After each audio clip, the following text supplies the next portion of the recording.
3 years. I remember I was able to understand the written word much faster because, I just like vocabulary and words, and I was learning a lot. And then I got to a point where I could speak with people, but I still had a lot of difficulty on the phone because you don't see the person, and then it's very difficult for someone who is second language to understand actually when we talk on the phone. But it took like 2 years. And why do you think it's important for students to learn more than one language? Repeat the question again. Why do you think it's important for students to learn foreign languages? First of all, it develops students' brains, I think. It really does. And then it's much easier to learn it when you are young than when you are an adult. My girls, they speak Russian at home, and I make them speak Russian at home. So actually, first time they understood the greatness of it when we went for the visit in Europe, and we went to Russia. They could understand perfectly well everyone, and they could read the sign and the menus and everything. And then when we went to France and England, so many Russian people around, and we are passing by, and suddenly they just understand the conversation. So it's really fun nowadays, especially because you can go everywhere you want to if you know additional language. Like, what language do you learn? I'm learning Spanish, but I took French last year. Good for you. Yeah, it's great. It's great. And how does that help you as a nurse to know more than one language?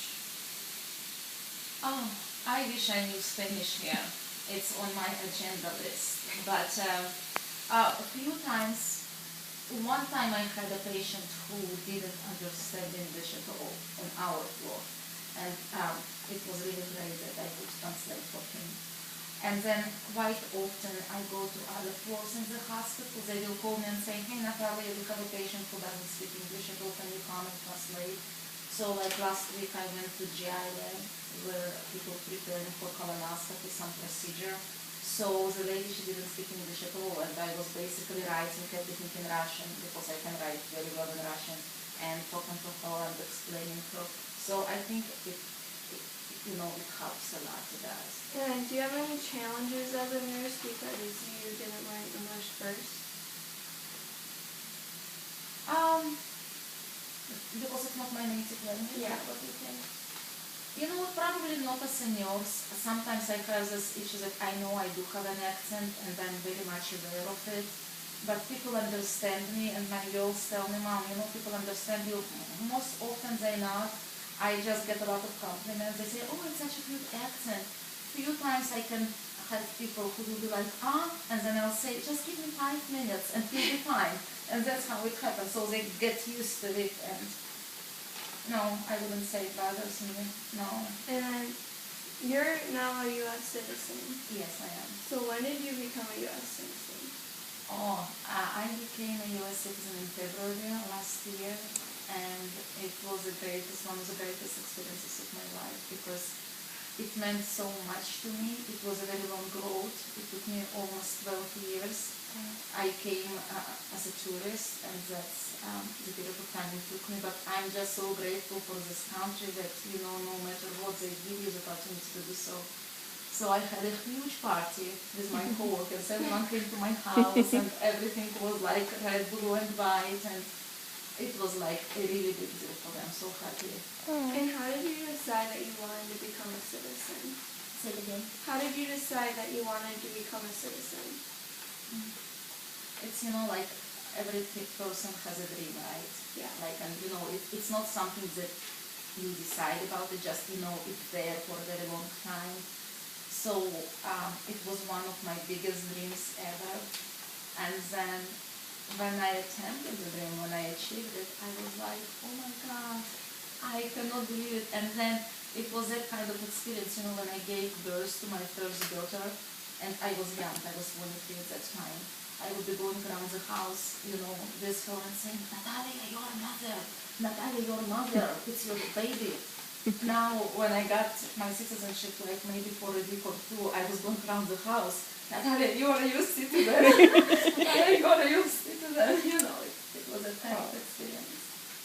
And Was there like an English test on the U.S. citizen? It wasn't an English test, but it was like a history test and a constitution test. Yes, so it's pretty serious. It's Like what pretty you serious. take. Mm-hmm. I feel like it would be fun to be fluent in more than one language. Like, I feel like I would be able to talk behind people's back. Like, You know, like my girls, they look nothing like Russian, so people don't expect them to speak Russian, and then they just talk around them even in school. They understand, so they're very excited about it. So I'm really glad you're learning French. It's wonderful, and Spanish, of course. It will help a lot, you know, and the opportunities for jobs in the future. If you really achieve fluency, it will be great for you because many more doors will be open for you, that's for sure. I really want to be a nurse, so. And yours?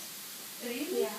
Wow. It's not, you know, because in nursing field, you can find so many ways to fulfill yourself. I mean, and it's always a changing environment. In nursing school, when I was in nursing school, they were saying new nurses usually don't stay in the same position for more than 2 years because there is so much to explore. For me, I just fell in love with this unit, with people, with this place, so I don't want really to go anywhere. I've been here for 7 years. But I know so many nurses. I mean, the choices are just great. It's a wonderful profession. And you're going to help people. It's very fulfilling. Yeah, we need nurses. We need nurses, definitely. So thank you for doing the interview with me. Thank you so much.